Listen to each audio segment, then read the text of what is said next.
నమస్తే, welcome to Avani news network. Iran America మధ్య దాదాపు ఒప్పందం కుదిరే సమయం ఆసనమైంది. ఈ నెల 19వ తేదీన జెనీవాలో, స్విట్జర్లాండ్లోని జెనీవాలో ఒప్పందం కుదరబోతుందని వార్తలు వస్తున్నాయి. అది కరెక్ట్ అయిన వార్త. 19వ తేదీన ఒప్పందం కుదరబోతుంది. ఈ నెల 15న ఆల్రెడీ ఒక రకమైన ఒప్పందం కుదిరింది. దాని మీద డిజిటల్ సంతకాలు అయ్యాయనే వార్తలు కూడా వస్తున్నాయి. అమెరికా అధికారులు ఆ విషయాలు స్పష్టంగా చెప్పారు. డిజిటల్ సంతకాలు అయ్యాయి. ఎంఓయూ మీద ఇరాన్ అమెరికా ప్రతినిధి ఇద్దరు డిజిటల్ సంతకాలు చేశారు. ఇక పేపర్ల మీద సంతకాలు చేయాల్సి ఉంది. అది 19వ తారీఖున జెనీవాలో జరుగుతుంది. దాని తర్వాత అధికారికంగా సంతకాలు చేసిన తర్వాత 60 రోజుల పాటు కాల్పుల విరమణ ఒప్పందం జరుగుతుంది. 60 రోజుల పాటు చర్చలు జరుగుతాయి. సాంకేతికమైన, రాజకీయపరమైన ఈ 2 రకాల చర్చలు 60 రోజుల పాటు జరుగుతాయని అమెరికన్ అధికారులు చెప్తున్నారు. అయితే ఇందులో షరతుల గురించి ఏమేమి షరతులు ఉన్నాయి, ఆ ఒప్పందంలో ఏమేమి ఉన్నాయి అనేది ఇంతకు ముందు కూడా మాట్లాడుకున్నాం. మళ్ళీ ఒకసారి మాట్లాడుకుందాం. అయితే దానికి ముందు ఒక సమాచారం వచ్చింది. ఎన్నడూ ఎరగని, అమెరికా తన చరిత్రలో ఎరగని విషయం జరిగింది అనేది ఆ వార్త. అమెరికా $20 బిలియన్ అంటే 18,96,000 కోట్ల రూపాయలు, 18,96,000 కోట్ల రూపాయలు యుఏఈ ద్వారా ఇరాన్కి ఇచ్చింది అనేది వార్త సారాంశం. యుఏఈ ఇవ్వడం వాస్తవం, వార్తలు చాలా చెప్తున్నాయి. యుఏఈ ఇవ్వడం వాస్తవం. యుఏఈ దాన్ని ఖండించింది, అది వేరే విషయం కావచ్చు. కానీ ఈ 18,96,000 కోట్ల రూపాయలను అమెరికా ఇరాన్కి ఇచ్చింది త్రూ యుఏఈ అనేది వార్త సారాంశం. ఎందుకు ఇచ్చింది ఇది? ఇరాన్ మీద అమెరికా దాడి చేసి నష్టపరిచినందుకు గాను ఇరాను నష్టపరిహారం అడుగుతోంది చాలా కాలంగా.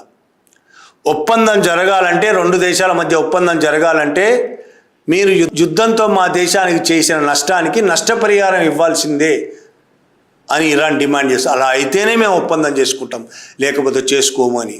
అయితే బహిరంగంగా నష్టపరిహారం ఇస్తున్నట్టు అమెరికా ఒప్పుకొని ఇచ్చే పరిస్థితి లేదు. కాబట్టి అలా ఒప్పుకుంటే ప్రపంచవ్యాప్తంగా దాని విలువ పడిపోతుంది. కాబట్టి అమెరికా ప్రజల్లో కూడా ట్రంప్ విలువ పడిపోతుంది. కాబట్టి రహస్య మార్గాల ద్వారా ఈ డబ్బులు ఇచ్చారు. ఇక్కడితో అయిపోదు, ఇంకా ఇవ్వాల్సింది ఉంది అనేది కూడా వార్తల సారాంశం. మొట్టమొదటిసారి అమెరికా దాని చరిత్రలో ఇంత దారుణంగా లొంగిపోయిన సంఘటన ఇప్పటివరకు ఇంకోటి లేదు. ఇంత దారుణంగా లొంగుబాటు. ఇరాన్ అంటే వణికిపోతున్నది అమెరికా అనేది దీన్ని బట్టి అర్థమవుతున్నది. దాడి చేసి 4 రోజుల్లో ఆక్రమించుకుంటా అని కలలు కన్న అమెరికా, వెనిజులా లాగా దీన్ని కూడా అధ్యక్షుడిని చంపేసి ఆక్రమించేసుకుంటా అని కలలు కన్న అమెరికా, ఇజ్రాయిల్ మొసాద్ ఇచ్చిన ప్రణాళిక నిజమే అనుకొని, మొసాద్ చెప్పిన వివరాలు మొత్తం నిజమే అనుకొని నమ్మి యుద్ధంలోకి దిగిన అమెరికా బొక్క బోర్లా పడ్డది. యుద్ధానికి 3 నెలలు పైన అయిపోతున్నా సరే, 3 నెలలు 4 నెలల దగ్గరకు వస్తుంది అయిపోతున్నా సరే యుద్ధం ఆగిపోయే సూచనలు కనబడడం లేదు. అమెరికా రోజు రోజుకు నష్టపోతూనే ఉన్నది, కానీ ఇరాన్ను ఓడించే పరిస్థితి కనబడడం లేదు. ఫ్యూచర్లో కూడా ఓడిస్తా అని నమ్మకం అమెరికా కోల్పోయింది. కోల్పోవడమే కాదు, ఇరాన్తో ఒప్పందం చేసుకుంటే తప్ప మరో దిక్కు లేదు అనే పరిస్థితికి చేరుకుంది. ఆ ఒప్పందం కూడా ఇరాన్ షరతులకు అనుగుణంగానే, అమెరికా చెప్పినట్టు కాదు. ఇరాన్ షరతులకు అనుగుణంగానే ఒప్పందం చేసుకోవడానికి ట్రంప్ రెడీ అయ్యాడు. నష్టపరిహారం ఇవ్వడానికి రెడీ అవ్వడమే కాదు, నష్టపరిహారం కొంత భాగం ఇచ్చాడంటేనే ఎంతగా లొంగిపోయాడు అనేది అర్థమవుతుంది ట్రంప్. అయితే దీన్ని రకరకాల ప్రచారాలు కూడా చేస్తున్నాయి అమెరికా మీడియా. ఈ డబ్బులు ఇరాన్ డబ్బులే, ఇతర దేశాల్లో ఫ్రీజ్ అయి ఉన్నాయి కాబట్టి అమెరికా ఫ్రీజ్ చేసింది. అక్కడి నుంచి ఇతర దేశాల బ్యాంకుల్లో ఫ్రీజ్ అయి ఉన్నాయి, యుఏఈ బ్యాంకుల్లో కూడా అవి ఉన్నాయి. ఆ డబ్బులనే యుఏఈ ఇచ్చింది అనేది అమెరికా వార్తాపత్రికలు ప్రచారం చేస్తున్నాయి. అసలు యుఏఈ ఆ విషయం కూడా ఒప్పుకోవట్లేదు, అసలు డబ్బులు వెళ్ళిన విషయం ఒప్పుకోవట్లేదు. కానీ అమెరికా మీడియా మాత్రం ఈ విధమైన ప్రచారం చేస్తున్నాయి. ఫ్రీజ్ చేసిన ఇరాన్ నిధులను విడుదలయ్యాయి అనేది కూడా అబద్ధం అనేది యుఏఈ చెప్తున్నది. ఎంతగా ఓడిపోయింది అమెరికా. ఇరాన్ నిజంగా ప్రపంచవ్యాప్తంగా ఒక సూపర్ పవర్గా అవతరించిందా అనే అనుమానాలు, అనే విశ్లేషణలు కూడా వస్తున్నాయి ప్రపంచవ్యాప్తంగా. అమెరికానే ఓడించగలిగినంత, అమెరికానే ఎదిరించి 4 నెలలకు పైగా ఎదిరించి ఇంకా నిలబడింది అదేమి సర్వనాశనం అయిపోలేదు, నాగరికతనే నాశనం చేస్తా అని ట్రంప్ ప్రగల్భాలు పలికాడు. కానీ ఇరాన్ ఏం నాశనం కాలేదు, దెబ్బతిన్నది, బాగా నష్టపోయింది, కానీ నాశనం కాలేదు. నిలబడింది, ఎదిరించింది, అమెరికాను వణికించింది. ఇజ్రాయెల్కి సంబంధించిన హారెడ్జ్ అనే ఒక పత్రిక, దాని హెడ్లైన్స్ అయతొల్లా సంపూర్ణ విజయం. ఆ పత్రిక హెడ్లైన్ అయతొల్లా సంపూర్ణ విజయం. ఇజ్రాయెల్ పత్రిక పెట్టిన హెడ్లైన్ అది. దీన్ని బట్టే మనం అర్థం చేసుకోవచ్చు ఇరాన్ ఎంత విజయం సాధించింది. అది కూడా ఊహించుండదు, అంత గొప్ప విజయం. ఇది ఇరాన్ విజయమే కాదు, ప్రపంచవ్యాప్తంగా ఉన్న అమెరికా దోచుకుంటున్న, అమెరికా దాడులు చేస్తున్న, అమెరికా ఆక్రమణకు ప్రయత్నాలు చేస్తున్న, ఆక్రమించిన అనేక దేశాల ప్రజల విజయంగా కూడా దీన్ని భావించవచ్చు. నిజం చెప్పాలంటే భారతదేశ విజయం కూడా మన ప్రభుత్వం ఒప్పుకోకపోవచ్చు, కానీ ఇరాన్ విజయంలో మనం పాలు పంచుకోవాల్సిన అవసరం ఉన్నది. ఎందుకంటే అమెరికా నిజానికి భారతదేశ శత్రువు. అమెరికా భారతదేశాన్ని దోచుకుంటున్నది. అమెరికా అనేక రకాలుగా అణిచేసి, బ్లాక్మెయిల్ చేసి, అనేక బలవంతపు ఒప్పందాలు చేయించుకుంటున్నది అమెరికా.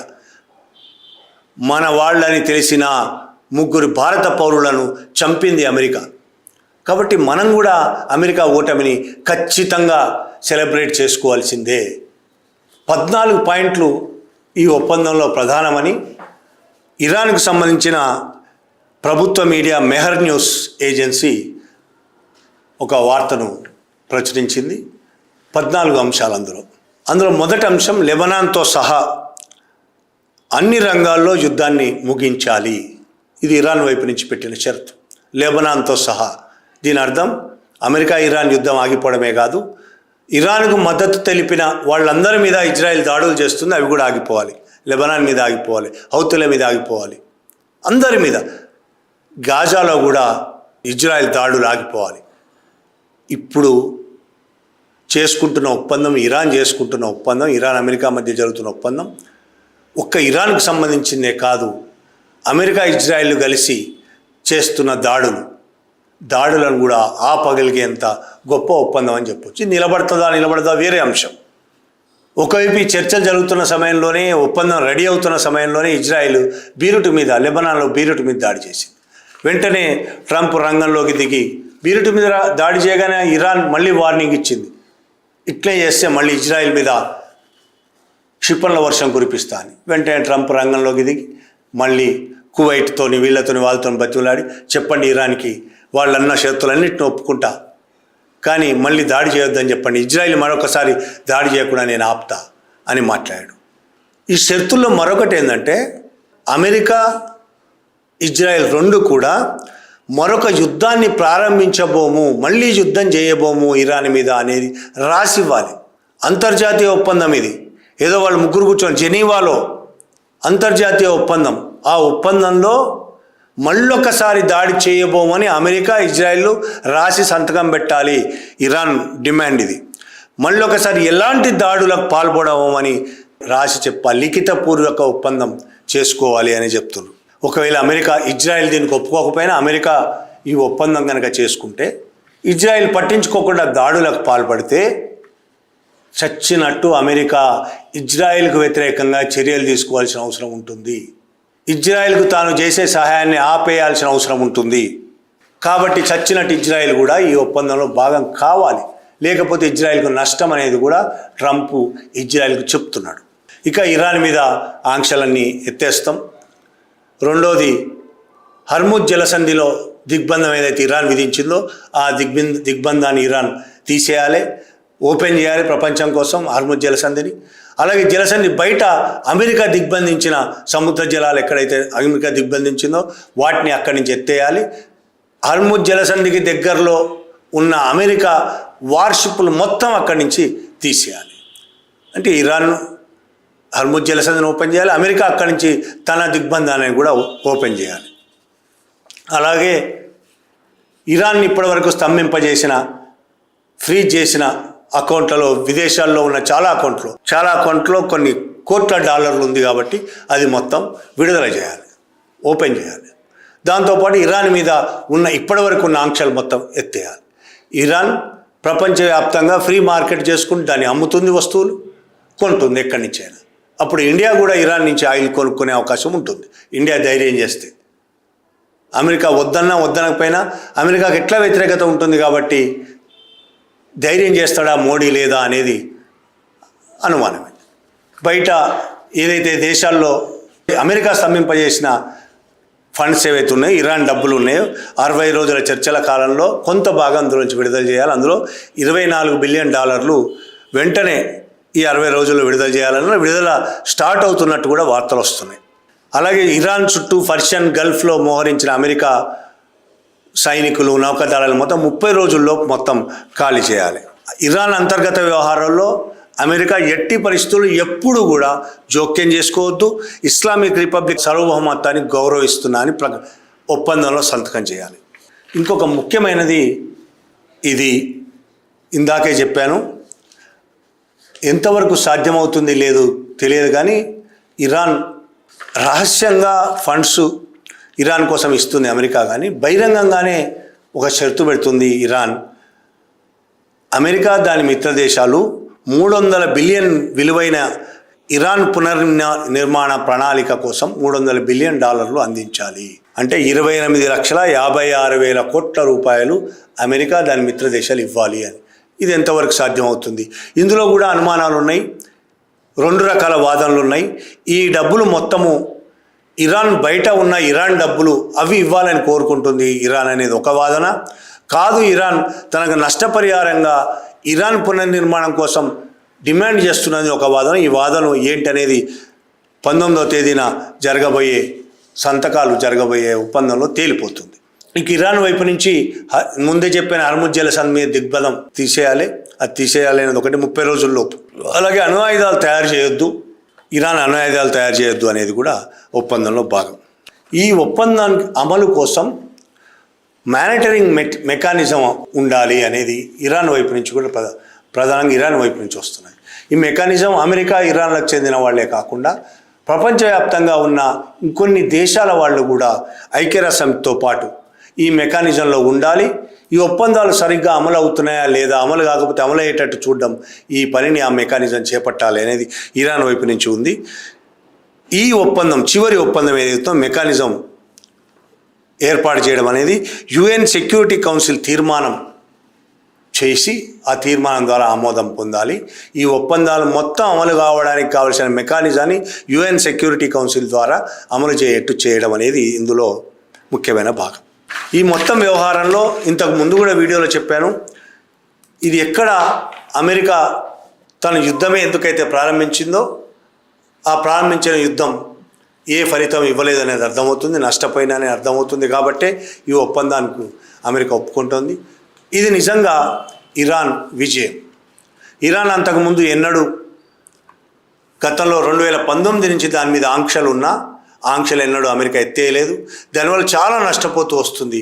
ఈ యుద్ధం వల్ల ఇరాన్ తన మీద ఉన్న ఆంక్షలను ఎత్తేయించుకోగలుగుతున్నది. ఇక హర్ముజ్ జలసంధి అంతకుముందు ఓపెనే ఉన్నది, ఇప్పుడు కొత్తగా ఓపెన్ చేయడానికి ఏం లేదు. అంతకుముందు ఓపెన్, యుద్ధం స్టార్ట్ అయింది కాబట్టి అది మూసేసింది. ఇక అణు ఆయుధాలు తయారు చేయడం అనేది ఇరాన్ అంతకుముందు అణు ఆయుధాలు తయారు చేయలేదు, తయారు చేయొద్దు అనేది అది తీర్మానంగానే ఉంది, ఆ దేశం తీర్మానంగానే ఉంది. ఆ యుద్ధం ఎప్పుడు తయారు చేయాలని ఇరాన్ అనుకోలేదు కాబట్టి కొత్తగా దానికి వచ్చే నష్టం కూడా ఇవ్వలేదు. కొత్తగా దానికి 2 లాభాలు వస్తున్నాయి. ఒకటి, ఇరాన్ మీద ఆంక్షలు ఎత్తేయడం వల్ల ప్రపంచవ్యాప్తంగా తన వ్యాపారం చేసుకోగలుగుతుంది, ఎగుమతులు దిగుమతులు సాగుతాయి. రెండోది, తన ఆంక్షల వల్ల ఫ్రీజ్ చేసిన, ప్రపంచవ్యాప్తంగా అనేక బ్యాంకుల్లో ఫ్రీజ్ చేసిన అమౌంట్ ఏదైతే ఉందో అది తిరిగి ఇరాన్ చేరుతుంది. కొన్ని లక్షల కోట్ల రూపాయలు ఇరాన్ దగ్గరికి చేరుతుంది. దానివల్ల ఇరాన్ మరింత బలంగా తయారవుతుంది. ఈ యుద్ధం వల్ల ఒకటి, ఇరాన్ లాభపడ్డది. 2, అమెరికా లాంటి దేశాన్ని కూడా వణికించే సత్తా, ఎదిరించే సత్తా ఉన్నదని ప్రపంచానికి చాటింది. ఇజ్రాయిల్ని కకావికలం చేయగలిగే సత్తా ఇరాన్ దగ్గర ఉంది అని ప్రపంచానికి చాటింది. దీనివల్ల అమెరికా, చైనా, రష్యా లాంటి దేశాలతో పాటు ఇరాన్ కూడా ఒక సూపర్ పవర్గా అవతరించిందా అనే విశ్లేషణలు, చర్చలు ప్రపంచవ్యాప్తంగా సాగుతున్నాయి. Thank you very much.